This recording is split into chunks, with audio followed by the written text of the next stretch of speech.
ओम शांति। निरंतर एक बाबा की याद रहे, बाबा की याद छूटे नहीं, बाबा की याद भूले नहीं, उसके लिए हम क्या पुरुषार्थ करें, आज इसी विषय पर हम चर्चा करने वाले हैं। क्योंकि इस अंतिम समय के अंदर जो लास्ट से लास्ट समय बचा है, इस समय के अंदर हमें अधिक से अधिक भगवान की याद करनी है। लेकिन फिर भी हम भगवान को भूल जाते हैं। दिन भर में अगर देखा जाए, एक्यूरेट में देखा जाए, तो हमारी याद बहुत कम रह पाती है। तो ऐसे समय में हम ऐसी क्या विधियां अपनाएं जिसकी वजह से हमारे भगवान की याद निरंतर रहे, बाबा की याद हमें निरंतर रहे। तो उसके लिए 3 से 4 विशेष विधियां हैं। उस पर अगर हम अटेंशन देते हैं तो भगवान की याद स्वतः ही हमें आने लगती है। जैसे पहली पॉइंट है, बिल्कुल शॉर्ट में बताऊंगा ताकि आपको जल्दी से समझ में आ जाए, पूरा सेशन भी कंप्लीट करना है। तो पहली जो चीज है वो यह है कि हमेशा हमें ये याद रहे कि हम रूहानी यात्रा पर हैं। जैसे कभी हम यात्रा पर जाते हैं ना, तो हमें उस स्थिति या उस रूम से या उस स्थान से इतना लगाव नहीं रहता है। क्यों? क्योंकि अंदर से हमें यह टेंशन रहता है कि हमें इस जगह को छोड़कर दूसरी जगह पर जाना है।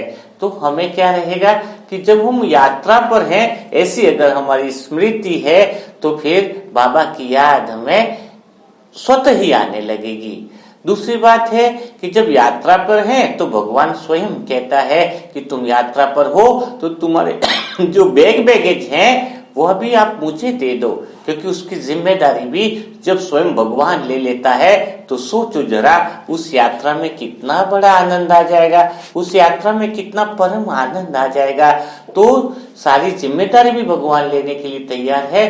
बस हमें जब किसी यात्रा पे होते तो साइड सीइंग पे कुछ ध्यान नहीं रहता है ना, वैसे ही हमें अगर दृढ़ संकल्प है कि हम रूहानी यात्रा पर हैं, हमारा जो मंजिल है वो मुक्ति और जीवन मुक्ति है, तो हमें फिर क्या रहेगा कि पुरानी दुनिया से वैराग्य भी रहेगा और हमें भगवान की याद भी रहेगी। देखो, 2 विधियां तो बता दी, इसकी वजह से भगवान की याद निरंतर तो रहेगी, लेकिन इससे भी बड़ी जो सबसे बड़ी जो विधि है, सबसे जो मेन विधि है, जिसकी वजह से भगवान की याद निरंतर रह सकती है, वह है परमात्मा का प्रेम।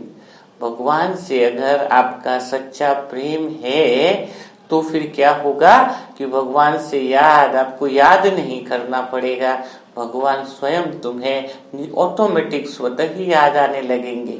लेकिन प्रश्न तो यह उठता है कि भगवान से प्रेम इतना हो क्यों नहीं पाता है, भगवान से इतना प्रेम गहरा हो क्यों नहीं पाता है। इसी बात को समझना होगा, क्योंकि कहते हैं ना कि प्यार हो जाता है, प्रेम करना पड़ता है और स्नेह निभाना पड़ता है।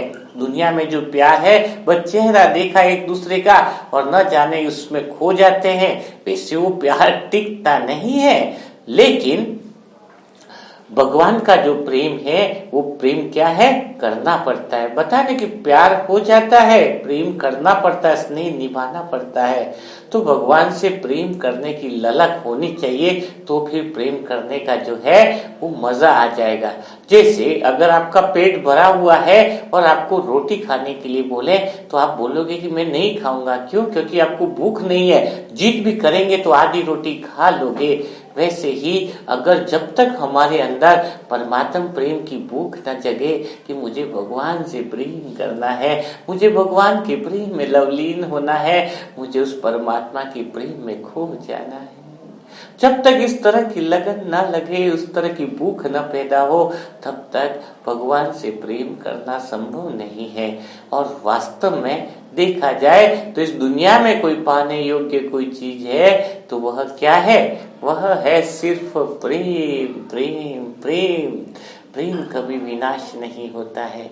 तो अब प्रश्न उठता है कि अगर आप अपने अंदर ललक लगा देते हो भगवान के प्रेम की कि मुझे भगवान से बेइंतहा मोहब्बत करनी है, मुझे इतना प्यार करना है भगवान से कि उसके अलावा मुझे कुछ दिखाई न दे, तो फिर ऐसा क्या किया जाए कि जो भगवान के प्रेम में हम लवलीन हो जाए। चलो, इच्छा तो आपने कर दी कि भगवान का प्रेम मुझे मिल जाए, लेकिन फिर भी ऐसा क्या किया जाए जिससे उसकी प्रेम में प्रैक्टिकल में हम खो जाए।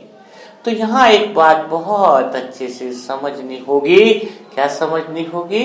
कि स्वयं भगवान जो प्रेम करता है, स्वयं भगवान जो सबको प्रेम देता है, उसमें कोई पार्शिटी नहीं करता है, मतलब सबको बराबर देता है।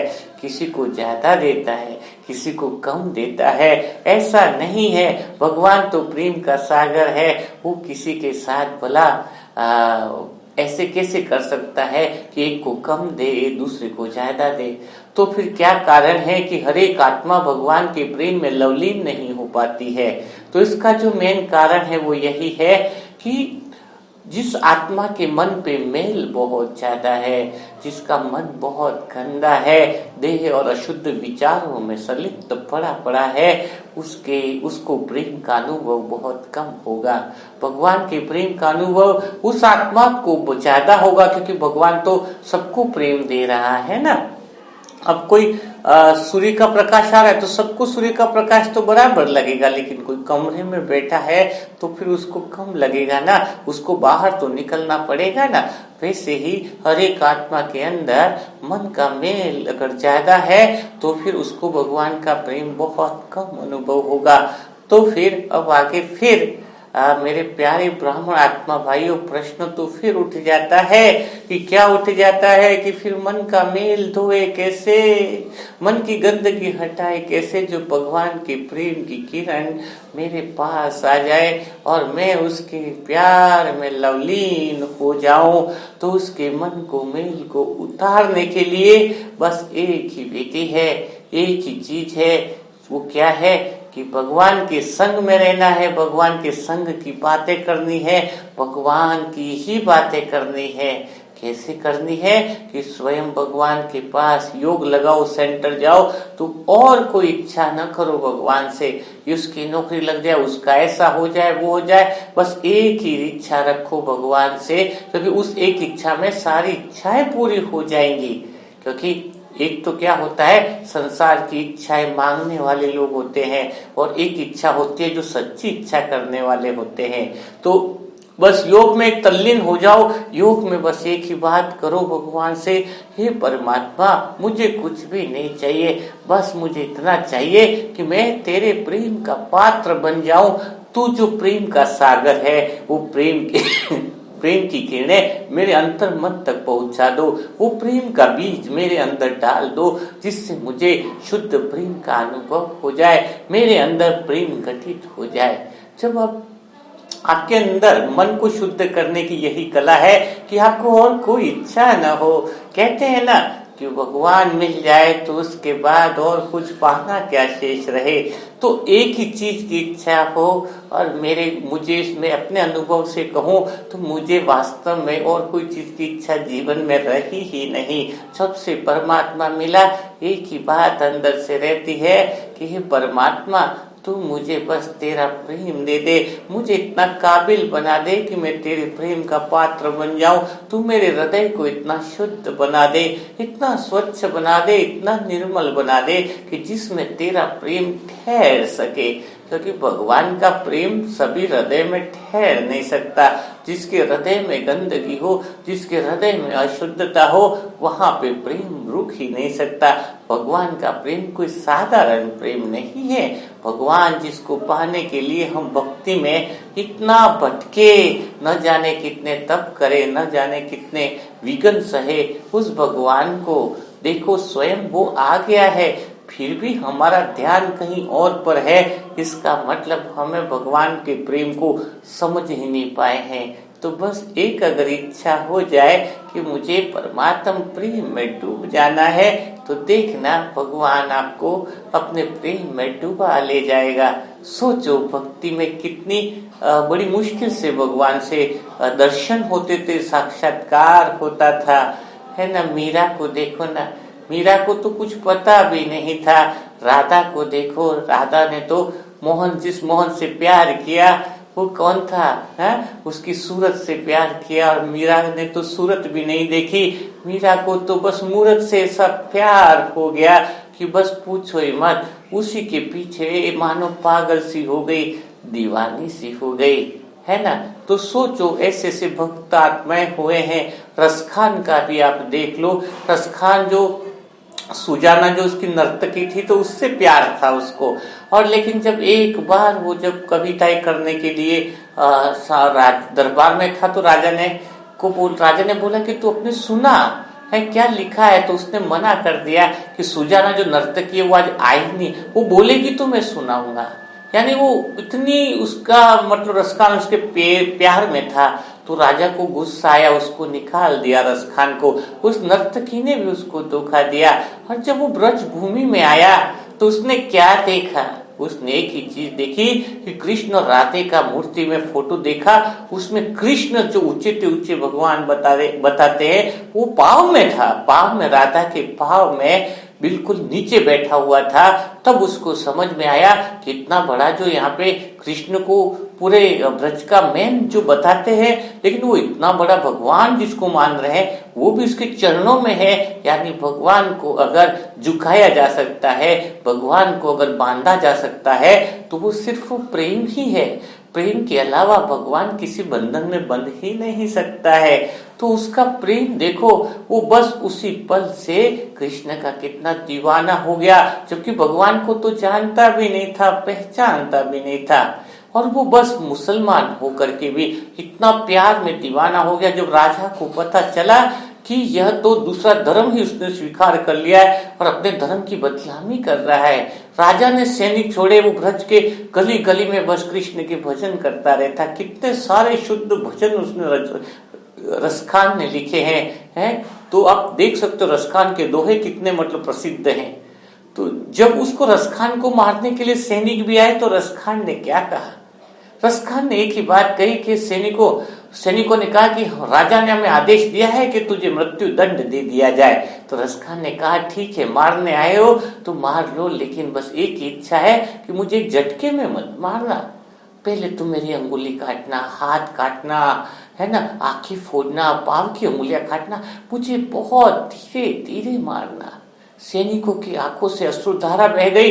उन्होंने पूछा कि ऐसा क्यों बोल रहे हो। तो रसखान ने कहा ताकि मेरे खून का एक एक कतरा जो ब्रज भूमि में मिल जाए, इस मिट्टी में मिल जाए, इस पत्थरों में मिल जाए, जहाँ पे मेरे कृष्ण यहाँ पर ही है, जहाँ पे खेला करते थे, इस मिट्टी की पावन धरा पर मैं इसमें मिट्टी में मिल जाऊं, मेरे खून का एक एक बूंद इसमें समा जाए। और वास्तव में रसखान का बताते हैं ना, वो किस तरह से समा गए पता भी न चला। तो कहने का अर्थ देखो कि कितना रोम रोम में उनके भगवान के प्रति प्रेम था। सोचो, जिस भगवान को जानते भी नहीं थे, जिस भगवान को पहचानते भी नहीं थे, कोई उन्हें समझाने वाला भी नहीं था, लेकिन भगवान के प्रति कैसी दीवानगी थी उनकी। तो मैं भी तो यही कहना चाह रहा हूँ कि अब तो साक्षात भगवान आ गए हैं, तो फिर उसके प्रेम के अलावा कुछ और काम बचा हो तो मुझे बताओ। उसके प्रेम के अलावा कोई इंपॉर्टेंट काम बचा हो तो मुझे बताओ। उसके अलावा अगर और कुछ दिख रहा है तो आंखें किस काम की, उसके अलावा अगर और कोई बातें सुन रहे हो तो कान किस काम के। उसकी याद के बिना अगर एक भोजन का कवा भी खा रहे हो तो फिर वो भोजन भी किस काम का। दुनिया सारी व्यर्थ है जहां पर उस परमात्मा की याद न हो। सारी कहते हैं रस्में रीति रिवाज सब व्यर्थ हैं जहां पर भगवान की बात न हो। जब ऐसी लगन अंदर से लगेगी, ऐसी मगन अवस्था हो जाएगी, तब कहेंगे कि भगवान के प्रेम के पात्र बन गए, भगवान के दीवाने बन गए।